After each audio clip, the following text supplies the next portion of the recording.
یقین جانیے ہم سب کی کیفیت ایسی ہی ہے کہ ہم یہاں پر بھی دیکھتے ہیں کہ دین کے حوالے سے کوئی ایسی بات ہو رہی ہے جس میں حق اور باطل دونوں کو الگ الگ کیا جا رہا ہو،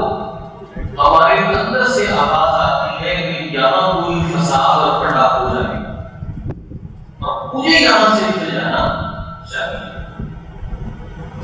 یعنی ہم یہ نہیں دیکھتے کہ کون بندہ حق کی بات کر رہا ہے اور ہمیں اس کے ساتھ کس طرح کھڑے ہونا ہے، ہم یہ کہاں نہیں دیکھتے۔ ہم یہ دیکھتے ہیں کہ میں اپنا معاملہ درست کریں، دنیا میں جتنی سانسیں ہیں ان کو گزاریں، اپنے لیے ایک لگژری لائف رکھیں،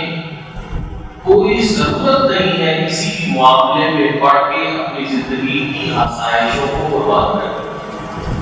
حضرت امام علی مقام امام حسین رضی اللہ تعالی عنہ اگر ان کی حیات مبارکہ کو دیکھیں تو کیا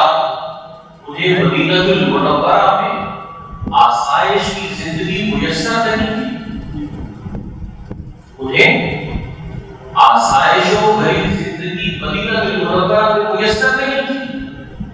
میسر تھی، لیکن جب اسلام کے خلافت ختم ہوئی، الوہیت میں ڈیرے ڈالے اور پھر اس الوہیت میں رفتہ رفتہ موروثیت آئی ہے کہ حضرت معاویہ رضی اللہ تعالیٰ عنہ کے بعد جب یزید پائے تخت پر بیٹھا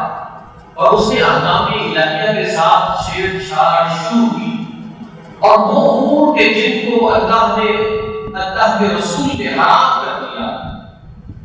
جب ان امور کو چھیڑا جانے لگا تو حضرت امام حسین رضی اللہ تعالیٰ عنہ کی طبیعت مضطرب ہو گئی۔ آپ سے یہ گوارا نہ ہوا، یہ کوئی رسول اقتدار کی بات نہیں تھی اور اپنی ذات اور اپنی انا کی بات نہیں تھی، بلکہ نبی کریم رؤوف الرحیم صلی اللہ علیہ وسلم کے دین کے جو مسلمہ اصول ہیں، ریاست ان سے انحراف کر رہی تھی، اس لیے حضرت امام حسین رضی اللہ تعالیٰ عنہ نے حلف جہاد کر دیا۔ اب آج اگر ہم دیکھیں ہماری بھی اسلامی ریاست ہے، کیا مطلب یہ کہ یزید نے کیا اسلامی قوانین سے انحراف کیا ہوگا جتنا ہماری اسلامی جمہوریہ پاکستان اسلامی قوانین سے انحراف کر رہی ہے؟ کبھی حقوق نسواں کے نام پر، کبھی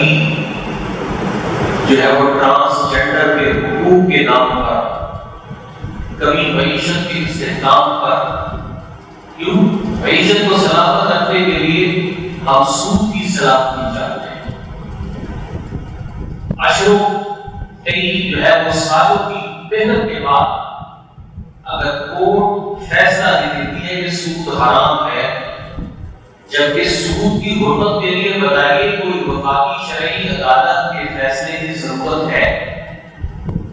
ایک مسلمان کو، ایک پاکستانی کو، ایک ایسی مملکت کو جس کو اسلام کے نام پر ہی بنایا گیا، کیا اسے یہ چیز اپنے قانون میں لانے کے لیے کہ سود حرام ہے کسی کورٹ کے فیصلے کی حاجت ہے اسے؟ بتائیے، نہیں ہے۔ لیکن ہمارے ہاں فیصلہ آ جانے کے باوجود حکومت اس پر اسٹے دیتی ہے۔ یزید نے تو سود بھی حلال نہیں کیا تھا، یہاں تو وہ بھی ریاست کر رہے ہیں۔ حقوق نسواں،